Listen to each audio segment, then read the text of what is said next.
नमस्कार. मी गुलाबराव खंडागळे, तंत्र समन्वयक, संभाजीनगर. आणि आपण आता एका मकाच्या शेतामध्ये आलेलो आहोत आणि मकाचं शेत बघतो आपण. इथं काय झालं, पहिल्यांदा आलं होतं आणि आलं म्हणजे अद्रकमधला अद्रक काढून घेतल्यानंतर आपण बघत आहोत मक्का जशाच्या तशीच त्याच बेडवर लावण्यात आली आणि ही मक्का दिसते आपल्याला. आता ह्या मक्कामध्ये काय झालं की जशाचं तसं मक्काला लागतो बांध. आता हा बांध दिसतोय चौकून बांधच आहे आणि हा इकडनं हवा लागते, इकडनं हवा लागते. हवा लागणे म्हणजे बांधाचा प्रकार. आणि बांधाच्या बाजूला जे दिसतंय आपल्याला की खूप पीक डोलतंय बांधाच्या बाजूला, तसं ह्याला चौकून बांध म्हणतात. कारण इकडनं बांध आहे, इकडनं बांध आहे आणि चौकून हवा लागते आणि हवामुळे पीक डोलतंय बघा. आणि पिकाची वाढ चांगली होती. आणि बेड असल्यामुळे काय झालं की थोडासा कोलॅप्स होतो, मोडतो बेड. इथं मोडल्यागत वाटत असेल तुम्हाला की बेड मोडलेला, पण काही जागेला फार मोडत नाही, आलं सहज निघून जातं. आणि हळदीचा जो प्रश्न होता विदर्भातला, तो अशाच प्रकारचा होता बघा. की हळदीमध्ये असंच हळद काढून परत लावता येते लोक दुसरं पीक ताबडतोब. म्हणजे इथंसुद्धा मराठवाड्यामध्ये अद्रक खूप मोठ्या प्रमाणात आहे. तशा पद्धतीचं हे एक आपण मका बघतोय. आणि आम्ही मराठवाड्यामध्ये संभाजीनगरमध्ये अद्रक काढली की लागलीच लगे बेडवर जसा आहे तसा आणि त्याच्यावर मकाचा लागवड होते. आणि मका आपल्याला फूट सव्वा फूट वाढल्याची दिसते. आणि ताबडतोब नाही नांगरणी, नाही खुरपणी, अगदी व्यवस्थितशीर मका लागवड झाला आहे इथं. आणि तशा प्रकारचं म्हणजे वाढ बी बघा तुम्ही मकामध्ये ताबडतोब फूट सव्वा फूट 1.5 फूटपर्यंत आलं आहे. पण जी काय बेड आहे तसंच. आणि नांगरणी बंद सगळं. आता याच्यामध्ये गवताचा प्रकार आढळू लागला आपल्याला.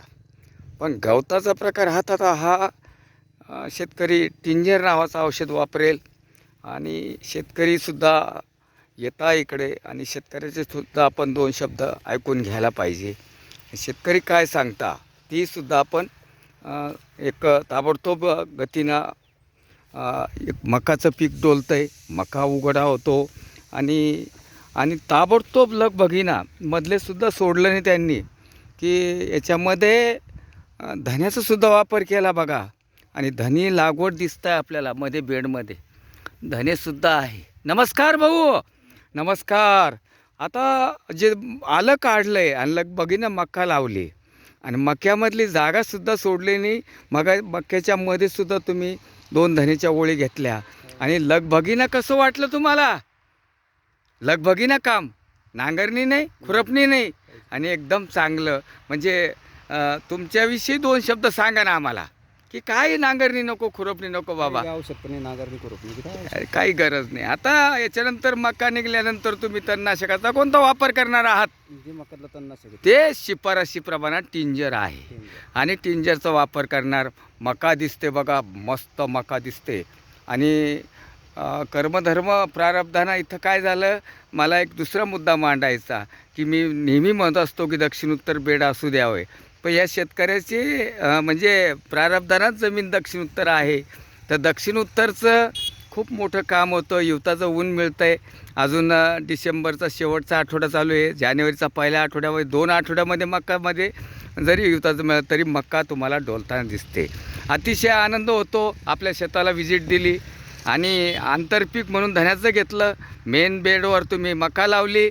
मकामध्ये 2 ओळीतलं अंतर 60 सेंटीमीटर ठेवलं आणि 2 रोपातलं एक 10 ते 15 सेंटीमीटर ठेवलं.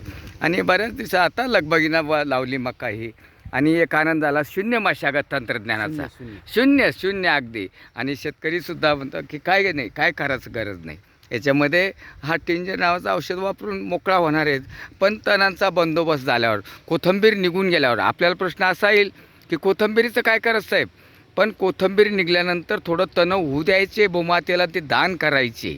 थोडे तण, फार तण आढळत नाही आपल्याला आज, पण मोकळी जागा दिसली शेतकऱ्यांनी तेही सोडलं नाही. आज 2-2 पानाची आपल्याला कोथिंबीर दिसते इथं आणि बाजूला मका दिसते बघा. आणि आता थोडासा कोथिंबीरीचं प्रमाण कमी होऊन जाईल, सहज एक लॉट लागला तेवढेच 2 पैसे आता मिळतात.